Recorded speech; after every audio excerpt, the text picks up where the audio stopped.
Mas o que a gente tem a oferecer? Você não pode libertar as pessoas, mas elas precisam querer ser libertas. Você pode esperançar, dizer: é possível viver de outra forma. Existe outra maneira de ser. Criar vínculo com as pessoas e que elas possam se refugiar nas três joias. Em Buda, com esse símbolo do despertar da mente que desabrocha, que se abre para a verdade, para o caminho. O Dharma, que é a lei verdadeira. Entregar-se à verdade. Não ficar preso às delusões. O reconhecimento da transitoriedade, do não eu, da entrega da sua vida para o bem de todos os seres. Não é matar-se, é viver. Viver para transformar, para fazer o bem, para criar causas e condições de benesses a todos os seres. E a Sangha é a comunidade, as pessoas que praticam juntas e se apoiam mutuamente.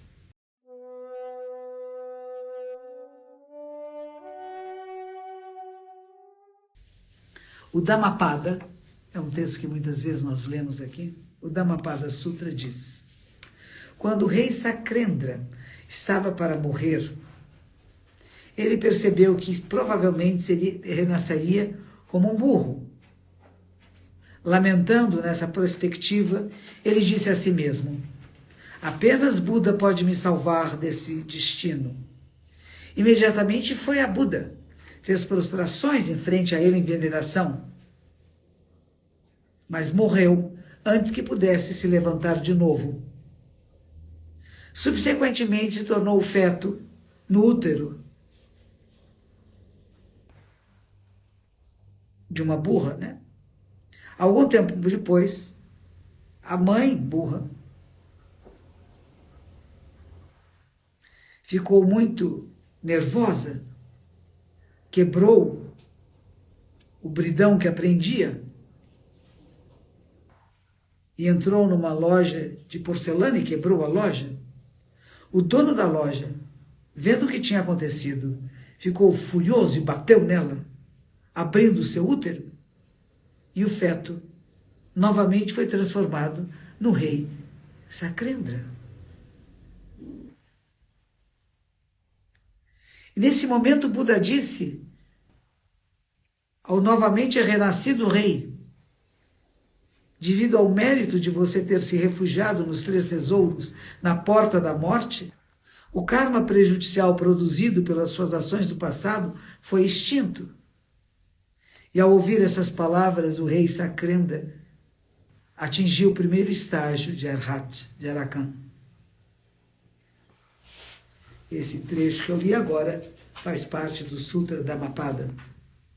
Dogen Sama comenta: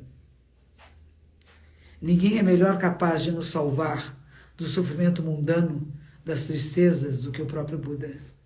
E é por essa razão que o rei Sakrendra, correndo, se prostrou à frente dele. Embora ele morresse no processo e subsequentemente se tornasse o feto de um burro. Mas foi o mérito dele se refugiar nos três tesouros que a mãe quebrou o bridão, destruiu uma loja de porcelana, seu útero foi aberto e o feto foi transformado novamente no rei Sakrendra, que atingiu o primeiro estágio de Arhat, ouvindo as palavras de Buda. E tudo isso se deve ao poder do mérito de haver se refugiado nos três tesouros, que não apenas nos salva do sofrimento mundano, da tristeza, mas nos permite realizar a suprema sabedoria Bodhi. Como foi dito aqui, o poder de ter se refugiado nos três tesouros não apenas salvou o rei Sakrendra de cair nos três mundos maus, mas também permitiu a ele renascer na sua forma original e atingir o primeiro estágio de Arhat. Verdadeiramente, o oceano de mérito dos 3 tesouros é ilimitado e incomensurável.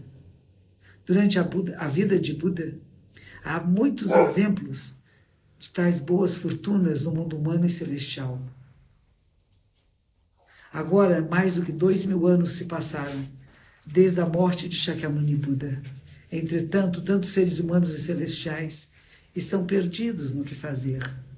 Nós deveríamos nos lembrar, entretanto, que as relíquias e imagens do Tathagata ainda estão presentes no mundo. Se reverentemente venerá-los, seremos capazes de realizar os mesmos méritos como no passado. Há um outro sutta chamado Wen-Tsen Yu que diz: Buda falou, eu me lembro de um tempo, inumeráveis kalpas passados, quando uma raposa selvagem vivia no Monte Sta, no grande país de Vima. E quando essa raposa estava sendo perseguida por um leão que queria devorá-lo, ele caiu num poço profundo e não tinha possibilidade de escapar.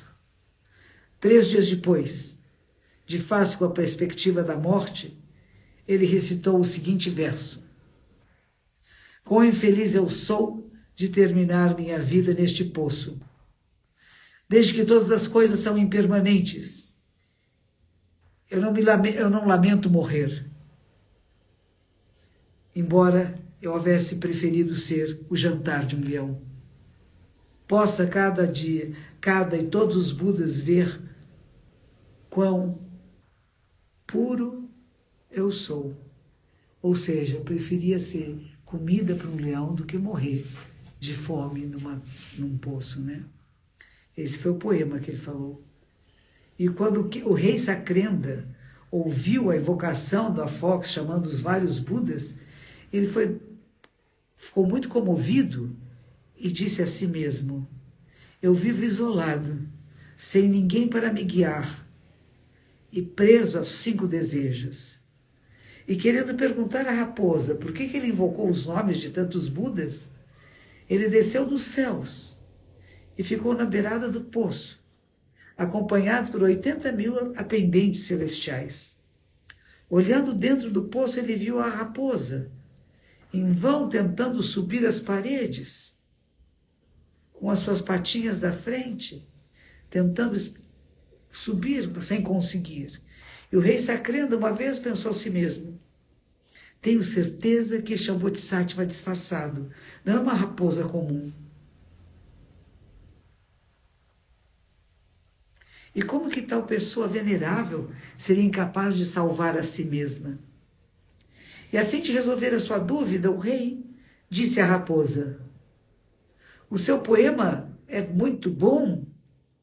Será que eu posso pedir que me exponha a essência do Dharma para nós, seres celestiais, aqui reunidos? E a raposa respondeu: embora você seja um rei celestial, você não tem nada a ensinar. E apesar disso, você se atreve a perguntar a alguém que está abaixo de você para expor a essência do Dharma? Sem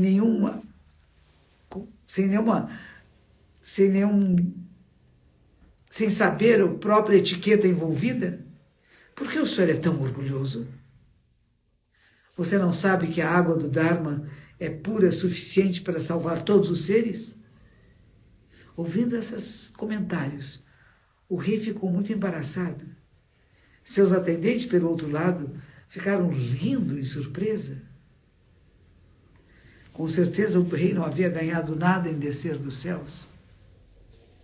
Mas o rei disse a seus atendentes: controlem-se. Vocês não deviam se surpreender por aquilo que a raposa falou. São os meus maus modos e a minha falta de virtude. Eu preciso ouvi-la. Eu preciso ouvir a essência do Dharma. Fazendo assim, o rei abaixou o seu manto celestial e ajudou a raposa a sair do poço. Os seres celestiais prepararam uma alimentação de orvalho doce que ele a comeu com muita alegria. Recobrindo a sua vontade de viver, a raposa pensou a si mesma: que boa fortuna! Inesperadamente fui salva dessa forma. Com grande alegria, expôs a essência do Dharma ao rei Sakrendra e seus atendentes. Isso faz parte desse texto, né? desse sutra. Agora, mestre Dogen comenta.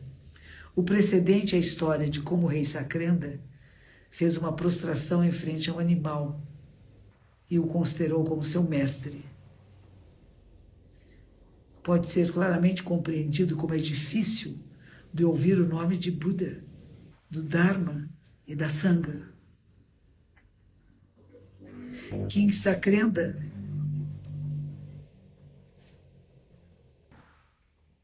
tomou até uma raposa como seu mestre. Devido ao nosso bom karma do passado, boas ações, nós agora temos sido capazes de entrar em contato com o Dharma deixado por Buda. E assim nós podemos constantemente ouvir os nomes dos 3 tesouros por toda a eternidade. Esta é a essência do Dharma. Até mesmo papias, que é uma forma de diabos, né, de seres divididos, são capazes de se libertar do sofrimento se refugiando nos 3 tesouros. Certamente nós acumularemos incomensuráveis benesses se fizermos o mesmo.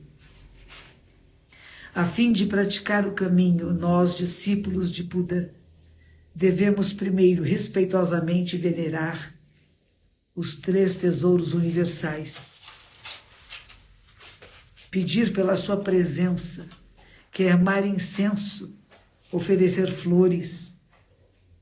Essas práticas excelentes foram passadas para nós pelos Budas e ancestrais de muito tempo atrás. É a prática de refugiar-se nos 3 tesouros que distingue os ensinamentos de Buda a esses de papias e outras religiões não budistas.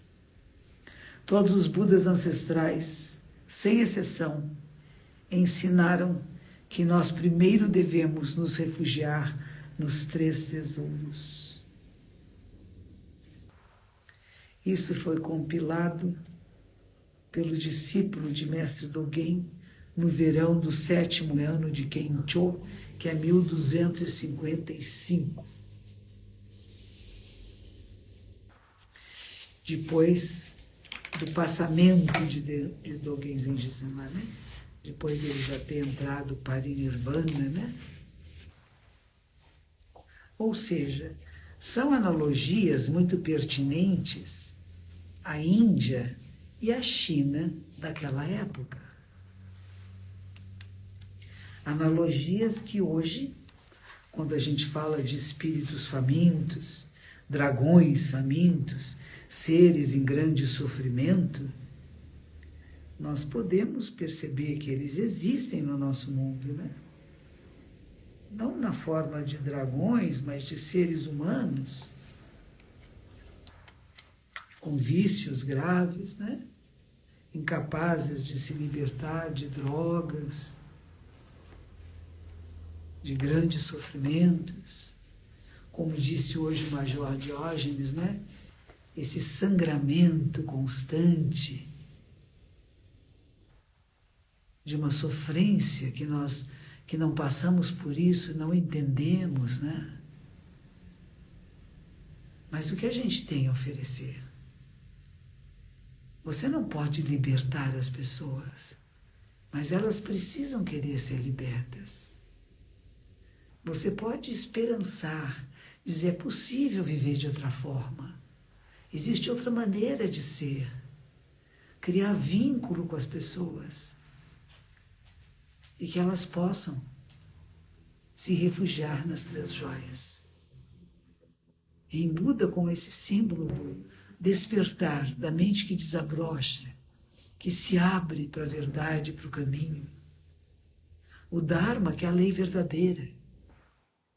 Entregar-se à verdade. Não ficar preso às ilusões. um reconhecimento da transitoriedade, do não eu, da entrega da sua vida para o bem de todos os seres. Não é matar-se, é viver. Viver para transformar, para fazer o bem, para criar causas e condições de benesses a todos os seres. E a Sangha é a comunidade, as pessoas que praticam juntas e se apoiam mutuamente. Hoje, meu encontro com o Major Diógenes, que porque eu fiz 4 lives com ele, eu pensei que eu já o conhecia. E quando eu entrei na Rádio Vibe Mundial, ele estava ali sentado. Eu falei, que bom revê-lo. E ele disse, puxa, finalmente há encontro presencialmente. Eu nem me dei conta que eu não havia me encontrado presencialmente com ele. E é como se fosse um membro da nossa Sangha, da nossa comunidade. Alguém que vive, devota a sua vida. Como bombeiro, apagar o fogo, as chamas, o sofrimento, os infernos, né? O que é o fogo? Que destrói casas, queima as pessoas, né? Ser capaz de resgatar pessoas das chamas. Ser capaz de resgatar as pessoas, os tentantes, né? Os que tentam se matar por desespero. Ele disse que já conseguiu impedir que 57 pessoas cometessem suicídio. Ele acha que é importante a gente falar sobre suicídio. Não é alguma coisa a ser escondida, um fenômeno como esse. Não é doença, não é transmitido de geração a geração. Mas às vezes uma pessoa que comete suicídio pode provocar que outras próximas também o façam. Então nós temos que cuidar com muita atenção. Existem estudos profundos sobre o assunto, né? Não é barganha, não é troca, não é negociar. É criar vínculos, entender qual é esse sofrimento, qual é essa dor. Como o Buda que pergunta, por que você está sofrendo assim? O que aconteceu? Quais foram as causas e condições? Diz que uma vez ele estava falando com uma pessoa que disse que estava tentando cometer suicídio porque havia perdido o emprego. Ele disse assim, mas você é o único emprego que você teve na vida? Você já teve outros empregos? Você poderá ter outros empregos depois deste? Porque certamente não era a perda do emprego que levava ao suicídio, mas era um sofrimento maior, muito antigo, mais profundo, e que precisa ser compreendido, acolhido, respeitado. Não adianta nada você dizer para alguém, não se mate, eu vou te dar um emprego, não é isso. Por isso que a gente fala que a compaixão é a identificação. Identificar-se com. É quando você se identifica, você pode dar um exemplo da sua vida e trazer a verdade, que é o Dharma. E por isso, essa insistência em Mestre Dogen Zenji Sama em dizer para as pessoas da sua época, refugiem-se em Buda, Dharma e Sangha. É o abrigo, é o lugar da libertação, da salvação. Não só para esta existência, mas inúmeras subsequentes. Durante uma ordenação monástica principalmente, mas laica também, dizemos que as benesses desse ato de refugiar-se favorecem 7 gerações, anteriores à sua e posteriores à sua. As pessoas que se comprometem a uma vida ética, a uma vida pura, de fazer o bem, sem a noção eu estou fazendo, mas daquilo que vem de dentro do mais íntimo nosso, do nosso eu verdadeiro, da essência do nosso ser. que os méritos de nossa prática se estendam a todos os seres e que possamos nos tornar o caminho do despertar, o caminho de Buda.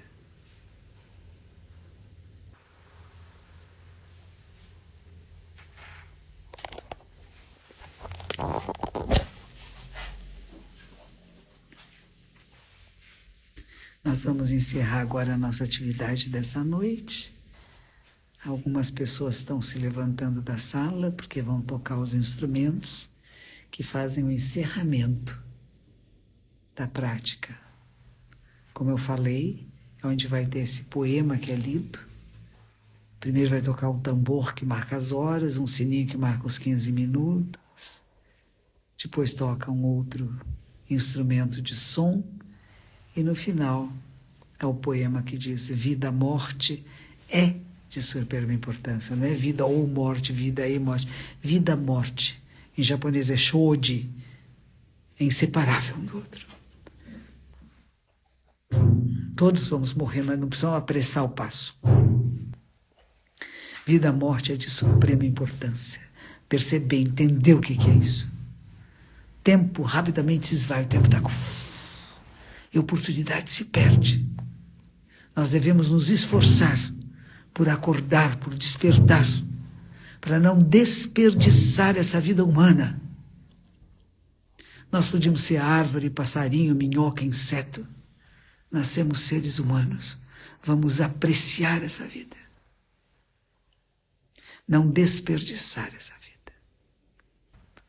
Despertar. Tornar-se Buda.